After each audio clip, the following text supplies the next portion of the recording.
Hey everyone, this is Nathan Williams with BlackRyan79.com. I'm back here with another hand history review for you guys. Today's hand was sent to me by Pete from the UK, and he's got the old Ace-King offsuit on the button there.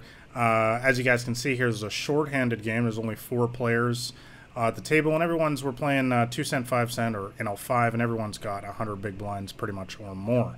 So let's just jump right into the action. So villain 3 folds, and Pete's got Ace-King, as I mentioned, on the button. So what should we do here? As you guys probably know, I'm always raising here. I don't think there's anything to really talk about. It's always a raise. 3 times the blinds, good amount. So the small blind makes the call and the big blind folds, and we head to a flop. Pretty good flop, obviously, when you got Ace-King. Now, one of the most important things, as always in poker, is the player type. That's going to help us determine how we're going to play the hand.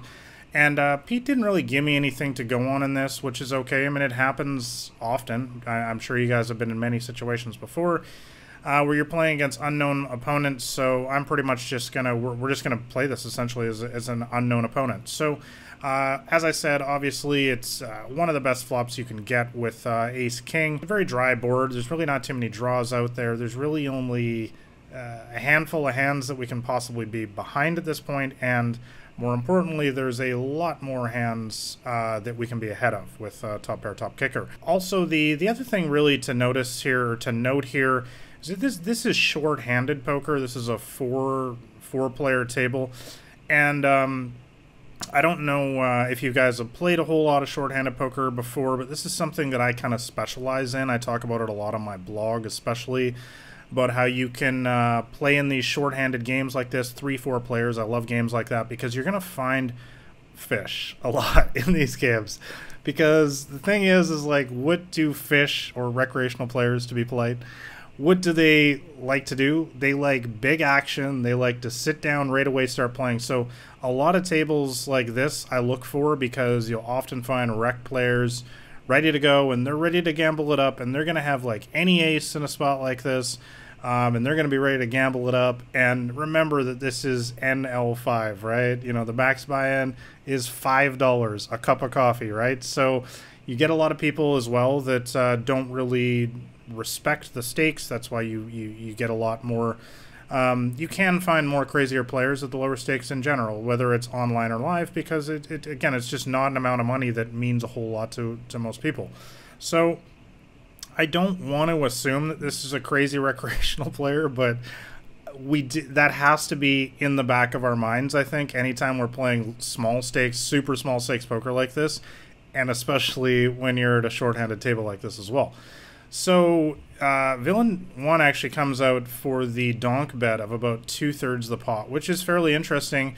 And I will say that typically that is a play that recreational players do make. I would say that most regulars these days, they don't like donk bet at all. Like, it's actually, I think it's kind of bad how little most regs, like, they just don't donk bet, like, ever these days, which is, it's just kind of crazy in my opinion. So when I see a donk bet, especially these days, I really kind of think recreational player a lot. Like, that there's a very, very good chance of that.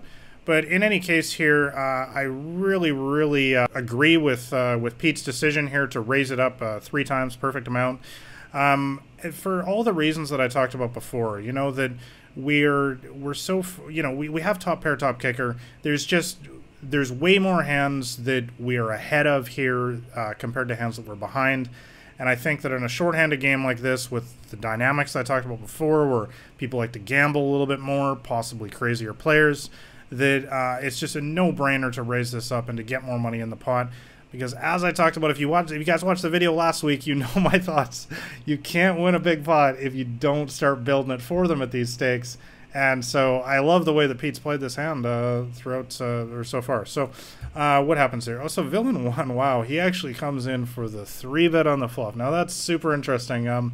Let's break this down. I mean, looking at this board again, once again, there's not really any draws here. So it's a little bit concerning. Like, you know, if it was, say, the ace and it was a 10-9 with like 2 hearts instead of the 10-6 club diamond, you know, with the 10-9 2 hearts, like, there's so many more draws there. There's like straight draws, flush draws, and stuff like that. I could see a player being more wanting to, put in the 3-bet with draws and stuff. So I will say it's a little bit concerning when he comes in for the 3-bet here on such a bone dry board like this. But honestly, guys, for all of the reasons that I talked about before, the shorthanded game, the low stakes, the fact that we got top pair, top kicker, and there's a lot. I mean, he's clearly going to do this with hands, I think, like ace, queen, ace, jack as well. I think that just jamming here is pretty much just a standard play for me. So I'm going to highly agree with Pete's decision here to ship the rest in. I would say the only time that I would not ship here is if we're, say, 200 big blinds deep or 300 deep. I typically don't want to just go crazy in a spot like that. I would probably just flat call if it was 200 or 300 deep. But in a typical 100 big blind effective stack situation like this, shorthanded, low stakes, top pair, we have top pair, top kicker, I'm just shipping it in. And it's just like, if he can show me a better hand, God bless him. So he does make the call villain one, so we're going to see a showdown. And hey, we run good. Good job, Pete, hitting that paired board on the river so the kicker plays. As I talk about a lot in, I've reviewed so many hands now on YouTube and in other places in my books and on my blog. As I always talk about, we don't ever want to be results orientated in poker. It's easy to look at a situation like this and say, oh, we got lucky, but I don't really think, we got lucky, sure, in this one particular instance, but remember that poker is not about one particular hand. It's about 10 hands, 100 hands, 1,000 hands. So you always need to be considering the range over the long run of again, dozens and dozens, hundreds, thousands of different instances of what is his typical range over all of those hands. And I think that in this situation, we happen to run into one of the top of his range hands, which is a 2-pair. So we technically got the money in bad in this situation, even though we sucked out and got lucky this time. But I think that versus his range, once again, his entire range is not ace-6, just ace-6, or ace-10, or ace hands that beat us.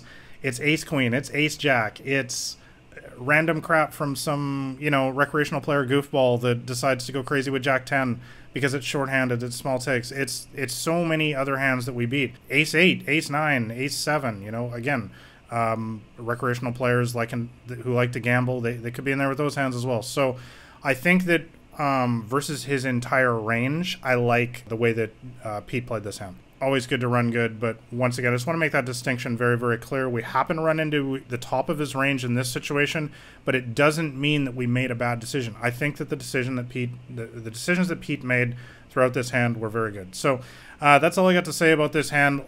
Make sure you guys let me know your thoughts below in the comments. How do you normally play in a situation like this? Let me know about shorthanded poker. Do you guys ever play that? Do you agree with my assessment off the top? Do you find a lot more fish in these games?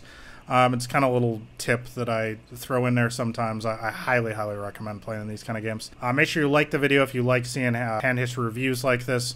Make sure you subscribe to my channel as well because I'm putting out videos like this every single week, reviewing your guys' poker hands. And lastly, make sure you download a copy of my free cheat sheet. It's the top link in the description below. It's called Massive Profit in the Micros. It's a 50-page little ebook. You can read it in about an hour or so. And it'll give you my complete strategy on how I beat these stakes. So thanks a lot for watching, guys. It's been Nathan Williams with BlackRain79.com.